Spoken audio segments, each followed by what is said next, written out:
So Xbox Game Pass is full of hundreds of titles, including some really big AAA titles, but guys, there's a subset of lesser known games that don't get as much fanfare but are absolutely amazing games. That's why today we have the best 20 hidden gems on Xbox Game Pass. I'm Sonny, your host at Xbox Central, and we're going to start this off with the world of tiny people. And if you've ever wondered what it'd be like to be as tiny as an ant and take on the world, or maybe even your own backyard, well, Grounded gives you that wild shrunken adventure and then even more. The story unfolds as you go, and it's all about finding out why you got miniaturized and how to get back to normal size. And well guys, it's just not going to be easy, especially when those once tiny ants now look like huge monsters. But fear not, as Grounded gives you a chance to partner with your pals in co-op mode to help you brave these epic backyard battles. Think pond diving, termite dungeon crawling, and even exploring this sizzling sandbox. And did I mention that you can also tame bugs and use them to traverse around the world? I mean, that's some cool stuff that you can do.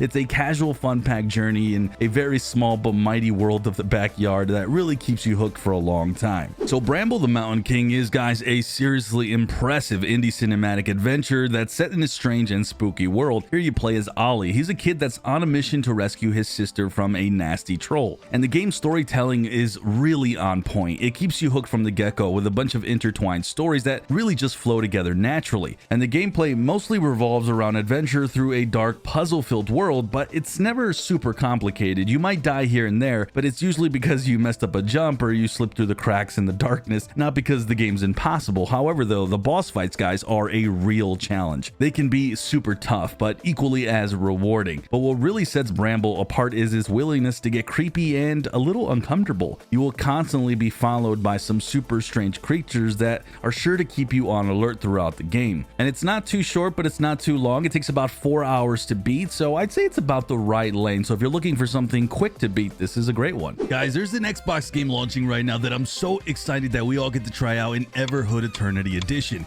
This is a game that sold more than 500,000 copies and has received overwhelmingly positive user reviews. And this is absolutely a hidden gem, and man, it's a game about a journey full of twists and turns and a whole lot of grooving to some of the best music you'll find in a game, period. This is a musical action RPG adventure where you'll explore dungeons, you'll run into wacky characters, and of course you're gonna battle it out against some of the most insane, intense boss fights you'll come across. But the cool part about the Everhood Eternity Edition is on Xbox, it's a special version and it comes with 16 exclusive and new, never before seen battle songs from 11 renowned musicians from games like Donkey Kong Country, Ninja Gaiden, Mega Man, and a lot more. Not only that, but some of the battles that you'll see in Everhood Eternity have been designed by the awesome community of this game. Make sure you guys check out the link at the top of the description or in the comments to buy Everhood Eternity. It's launching on Xbox Series X and S, Xbox One, and PlayStation consoles. Also follow Blitworks Games on social media to enter in some crazy cool giveaways and prizes as they celebrate the launch of this amazing hidden gem.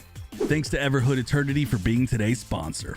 Now, if you're a big Pokemon fan like I am, or just a Pokemon fan and you're looking for something familiar, but yet maybe even completely refreshing with a new set of gameplay mechanics, I think Cassette Beast might be that perfect game for you, but it's not a Pokemon copy exactly. Cassette Beast has managed to create its own space in the monster taming genre with its own unique gameplay and art style, which I have to say kind of reminds me of like the old school Pokemon games and how they could have maybe still been if they'd followed that same art direction from the beginning. But besides the retro art style, Cassette Beast also brings some pretty new and innovative gameplay mechanics like the fusion system. Instead of simply capturing monsters, you record them onto these like retro cassette tapes and then you play them back to merge yourself with these beasts during battles. You can even combine two different monsters to create a whole new one, and that monster will have its own unique abilities and powers. And yes, you could also get to explore a pretty big open world and hunt for these creatures as well. It's a must play for both longtime fans of the genre and newcomers alike. Now, the Yakuza series, with all its games, in my opinion, has been an absolute masterpiece that really takes players on a thrilling and emotional journey through the gritty underworld of Japanese organized crime. And each installment really delivers a narrative that's as complex as it is engaging. And it's a roller coaster ride of crime, betrayal, redemption, and personal growth. If you are completely new to the series, I would highly recommend you start with Yakuza 0. This is a prequel to the series, and it's an excellent entry point for newcomers who don't have any prior knowledge of all the events. Yakuza 0 also strikes a great balance between the serious crime drama elements and more of the humorous and quirky side activities. As for combat, the game lets you switch between multiple combat styles, adding a variety to battles and making it really easy for newcomers and veterans alike. It's one of my more favorite games that are on this list, and one that I absolutely think is kind of a hidden gem for those who typically ignore games like this. Now, High on Life is going to be the most absurd game on this list, and I know some of you are probably thinking this isn't a hidden gem, but I really think it is if you haven't played it, because it's just so fun. The premise is pretty realistic here. There's alien junkies from another planet invading ours to kidnap humans and use them as drugs to get high, and then there's you, an ordinary guy who's tasked to save humanity from these wild junkies using plenty of deadly and foul-mouthed alien guns. I mean, that's really realistic, right? It's really, guys, unlike any other FPS game that I've played in a while, and it just goes to show you how you don't really have to complicate things to get players to play your game. Sometimes all the game needs to be is just plain fun. High on Life offers addicting gunplay, dynamic exploration, and a gorgeous world full of quirky characters. But the thing you will enjoy the most are really, guys, the hilarious NPC interactions. They are filled to the brim with humor all over the game, and honestly, this is a game you don't want to miss if by some chance you still haven't played it. Now, if you're tired playing classic battle royale games and you're looking for a little innovation in that space, I think Naraka Blade Point is going to have you covered. It's a fast-paced melee-heavy battle royale game that mainly focuses on hand-to-hand combat, and it has everything you look for in a BR title, from battle passes to game modes to even that in-game shop. But the customization options in this game are unlike any other. You can literally customize your whole character from eyes to hair and even blemishes. And when it comes to the gameplay, Naraka Blade Point features some seriously satisfying parkour mechanics that let you climb walls and trek mountains and perform flips and even fly through the air using grappling hooks. The combat is both impactful and satisfying, but takes more than a few hours to kind of get used to. The only downside I can really think of is sometimes the not so accurate English voice acting can be a little bit strange, but otherwise you're getting an action-packed title that is pretty different from other games out there. So maybe one of the best platform adventure games pretty much ever made, at least right now, and one that I feel like a lot of people will overlook and it'll be a hidden gem to them, especially if you're not into platformers. That's Psychonauts 2. This is the direct sequel to the beloved Psychonauts title that proved to be no less than of a masterpiece compared to many AAA games. And the sequel here takes everything that you loved about that original game and it really cranks it up to 11. The game puts you back into the shoes of our psychic hero Raz, but this time some trouble is really close to home. With Raz's ability to dive into people's brains, you have to find out the mole that hides within your ranks and uncover the truth behind your leader's strange behavior. Now, for someone who does love platforming, Psychonauts 2 is an absolute joy. But even if you don't, I really think you'll enjoy the platforming on this because the mechanic is just so well done. Raz's acrobatic skills let you fly through the air, balance on tight ropes, and really do all sorts of crazy stuff. Speaking of which, you can blast, burn, levitate objects, and even manipulate time to solve environmental puzzles. And of course, you're going to be facing off against bizarre enemies using Raz's psychic abilities. Now, the Hello Neighbor series has been one that's kind of come out of nowhere over the years, but it really is a hidden gem that I think is worth exploring, especially for players who love a good puzzle-solving mystery game with a touch of survival elements. It has a simple enough story where you get to play a character of a nosy little guy who wants to find out what secrets his suspicious-looking neighbor's hiding in his home and how the whole neighborhood is part of some strange cult. It's a pretty innovative game that really pushes you to be super careful about your moves that you make in order to uncover the secrets of this strange neighborhood without getting caught. And the reason the reason this is innovative is because your neighbor is a cunning AI that learns from your every move and he tries to stay 2 steps ahead of you. So if you fail a few times and you think repeating the same actions will get you to find more about this neighbor, that's not going to happen. This AI is pretty much going to be on top of your every move. Now, speaking of innovation, the Bookwalker Thief of Tales is another great title that takes the classic point and click mechanics and it combines them with more modern gameplay elements. Here you play as Entian Quist, a writer trying to reclaim his lost status by helping a criminal lord steal legendary items from books. And while the game isn't really action-packed, I would say, I absolutely do admire its exploration of remarkable book worlds, each with its own rules and challenges. From medieval prisons to snow-capped mountains and futuristic spaceships, these environments offer diverse and immersive settings that add depth to the gameplay. Of course, the game does have its shortcomings, particularly in the controls department, but it has this intriguing story and captivating locations that I really do think make up for it. It's a short adventure, it lasts about 6 hours, that'll keep you hooked with its innovative puzzles and gorgeous landscapes. Of course, us gamers, we love chaos. We really thrive in it, and that's why a game like Sunset Overdrive gets us really interested. It's one of those hidden gems that deserves a lot more love and attention than it gets. First things first, the gameplay and parkour elements in this game are off the charts fun. Imagine grinding, vaulting, and wall running across a vibrant, chaotic city while taking out mutants with an arsenal of wacky weapons. Guys, it's a wild roller coaster ride through a post-apocalyptic playground. It's a game for players who don't really care about a deep story, but rather a wacky and fun gameplay that really defies the rules of traditional shooters just for the kick of it. Now, some of the quests in this game can get a little repetitive, but other than that, this is a game that just keeps you going. If you were to combine movies with a video game with just the right balance, the game you're going to get, I think, is As Dusk Falls. It's an exceptional narrative-driven adventure game that centers around the story of two families brought together during a tense motel robbery in a small town. Now, the lives of these family members are going to rest in your hands. The game adopts a motion comic format, which means it's light on animations, but instead it uses images of real people in a comic style way to unfold the story, which I think really makes it come to life. And it's a pretty unique and different approach from other games in the genre, which I think could leave you maybe a little skeptical about the approach, but guys, it really works surprisingly well, especially with the game's brilliant script writing and voiceover acting. It uses separate actors for the visuals and voiceovers, which really do add depth to the characters, and it makes you feel connected to them. And overall, guys, it really does the game what it really does. It makes you feel the weight of your decisions that all come together in the end. So the game Planet of Lana is a gorgeous looking puzzle adventure game that puts you in the shoes of a young girl on a mission to save her once peaceful planet from unseen horrors and alien machines. And with the help of her loyal companion, she embarks on a thrilling journey with challenging puzzles, insane objects, and colossal monsters. Now, Planet of Lana is loved for its exceptionally wonderful visuals and art style with equally stunning soundtrack that goes perfectly well with the situations that you're in. The game is pretty short as well. You'll finish it in about 4 to 6 hours of playtime, but guys, trust me, this is one that's going to be absolute worth your time. Now, a lot of us love a good horror game, but Soma isn't your typical horror game with jump scares. Instead, it takes you on a deep dive into a creepy underwater world where you'll ponder life's big questions while running from some pretty bizarre creatures. And a lot of us can't stop raving about the game's freaky atmosphere and how it plays with your head. It's like walking through a haunted house, but one that challenges your brain and makes you question everything you thought you knew about life. It's a game that heavily relies on puzzle solving and exploration. You will come across a variety of underwater inhabitants, from corrupted humans to strange creatures, and of course even those insane robots. And while you have to outsmart each in a different way, as violence isn't a choice in this game, it's a must play for anyone up for a bizarre, brain-teasing adventure that's gonna leave you thinking right after the credits roll. And just when I thought indie devs couldn't get any more creative, I stumbled upon the game Inculanati. The game is straight up ridiculous, but in a very fun and unique way. It's an old medieval manuscript brought to life in the form of strategic turn-based battles. It's all about drawing your army of fantastical beasts, and let me tell you, these creatures are as bizarre as they are deadly. You've got sword-wielding cats, fire-farting snails, archer bunnies, and pretty much every weird animal weapon combo you can imagine. But don't be fooled by its charming hand-drawn look. The game is a brain sizzler. You've got to plan your moves wisely to win these historic battles. Each character has its own unique skills and abilities, and you need to team them up accordingly. But even if it all goes south, you still have to trust your hand to change the game. Now, if you're looking for a classic turn-based combat RPG experience with old-school pixelated graphics, Sea of Stars might be that perfect game. In this game, you play as two children of Solstice who embark on a wild journey through a perilous world filled with supernatural creatures and colossal monsters, and the two have to combine the power of the sun and moon in order to defeat this evil Fleshmancer. Now, Sea of Stars modernizes the old-school RPG experience with innovative new features that really enhance that classic experience we've all grown to love over the years, and it's even added more depth to the overall game, really making it suitable for both new and returning players. The turn-based combat is where this game really shines though the brightest, and it lets you experiment with your attacks and defenses by combining moves to perform deadly combos. The really best part about this whole thing, the whole world is just filled with activities that you can do when you're not busy fighting monsters. The game is pretty brand new as it just released within the last 30 days of this video, but the reason I really feel it's a hidden gem is because it launched to some of the best reviews this 2023, and I think a lot of people are just going to overlook it because it is an indie title and it has the visuals that it does. Trust me guys, you're going to be doing yourself a disfavor if you don't at least give Sea of Stars a potential chance, and I really think this game could be indie game of the year. Now, Tunic's an ordinary looking adventure puzzle game on the outside, but don't let its cute little visuals fool you. Tunic is an action-packed adventure game with lots of depth and challenge to it. You're playing as a tiny fox in a massive world, and you embark on a quest that gives you all the freedom to explore the world around you, and it doesn't even hold your hand or even give instructions like other games. For instructions, you kind of need to piece together the game's instruction manual as you go. It's almost like solving a puzzle within a puzzle, revealing maps and tips and secrets that are going to keep you hooked as you keep going on throughout the game. Even the combat is super tactical and fun. You'll have to block, dodge, and strike your way to victory. But of course, the exploration here is what takes the spotlight. You'll be exploring everything from shadowy forests to sprawling ruins, but be aware of your surroundings as your next clue could be hidden behind that wall that you're standing right next to. Now, this next title is a special game, and I only have 2 words to describe it. That's absolute carnage. I'm talking about Gungrave Gore. This is a thrill-packed shoot-'em-up title where you take on the role of an anti-hero with only one mission: annihilate anyone and everyone who dares to stand in your way. Simple as that. As a total lunatic killer, you have a plethora of deadly weapons at your disposal, from machine guns to RPGs to even freaking katanas. This game seamlessly combines third-person shooting elements with close-range martial art combat that lets you rip your enemies' guts apart like it's no big deal. And finally, Gungrave Gore easily keeps you hooked with over 12 hours of thrilling gameplay. So in my opinion, not too long, but not too short. Lost in Random's a twistingly interesting adventure that takes you on a wild journey through a kingdom ruled by a pretty wicked queen, but things get even weirder with a cursed black dice that controls life in the kingdom. You play as a girl trying to rescue her sister with her sidekick Dicey, a living dice with a whole lot of personality. The game has you exploring a dark and whimsical world filled with strange creatures and odd tasks. The battle in this game are a mix of tactical combat and card collection, and while unpredictable and random, it really works best when you find a deck that suits your playstyle. And the board game maps are an absolute blast, where your dice roll really dictates your character's movements while you engage in some pretty fearsome battles. The randomness is what really makes this game more intense and fun, and it's a game that has been published by EA, but it actually hasn't gotten a lot of notice, and I think it's one that should, and it's one of the best hidden games on this entire list. So Shredders is one of the best snowboarding games that's ever been made, and it's a genre that's seen a bit of a dry spell in recent years, but Shredders is an exhilarating revival that many fans have been waiting for. The game's open world is huge, filled with challenging obstacles, stunning features, and endless fresh powder. Whether you're into free roaming or following the storyline and challenges, you're kind of free to maneuver your way from the bottom however you want. The control in Shredders is really on point. Every move, from epic spins to crazy tricks, feels incredibly satisfying. If you're into stories, the game's got a storyline mode that's pretty engaging and fun, but if you're all about shredding with friends, the multiplayer mode really kicks in the fun. You take on mountains together, you compete for bragging rights. It's a casual yet super fun snowboarding experience that you're not going to find anywhere else. So we have the game Trek to Yomi. This is a cinematic samurai game that takes you on a monochromatic world as you play as Hiroki, a young swordsman sworn to protect his town and loved ones after a solemn vow to his dying master. And the game has you fighting hordes of enemies who have invaded your town and killed many of its residents. Trek to Yomi features an impactful combat system with parries that carry weight and combos and executions that not only look impressive, but also enhance the gameplay experience by a lot. And while it can get from time to time stuck with a lack of unique combos, it still manages to keep you immersed with its flowing action. The boss fights in this game are great, and they might take a while as you try to learn their patterns and you pinpoint your mistakes during the battles, but once you do, they can be very rewarding. Trek to Yomi offers a solid 6 to 7 hours worth of gameplay, one that you won't get bored of. Rage 2's been around for quite some time, but it came out with mixed reviews from both players and critics, but I feel like that's kind of why it's a hidden gem, because personally, I thought it was a good game that not everyone got to play. Sure, the story didn't reinvent the wheel, but guys, does this game know how to bring the action? Set in a post-apocalyptic open world, Rage 2 heavily relies on its fast-paced, heart-pumping combat. Think of the game we talked about earlier, Gungrave Gore, but with a little more polish and fluid gameplay. I love the game's massive variety of vehicles, from hovercrafts to bikes to dune buggies, and it really makes exploration feel pretty thrilling and fun. Speaking of exploration, the game also features a variety of unique biomes that are really detailed, and that's not all. Rage 2 also comes packed with tons of customization options, which allows you to customize your vehicles and weapons in any way you want, and with the right upgrades, you can make your weapons beefier and more deadly. And that I mentioned, there are more mutants in the wasteland as well, and some pretty intense encounters. It's a fun game and one that certainly makes the hidden gem mark for me, but if you want a list of the best single player games, you might want to check out that video right there on the screen.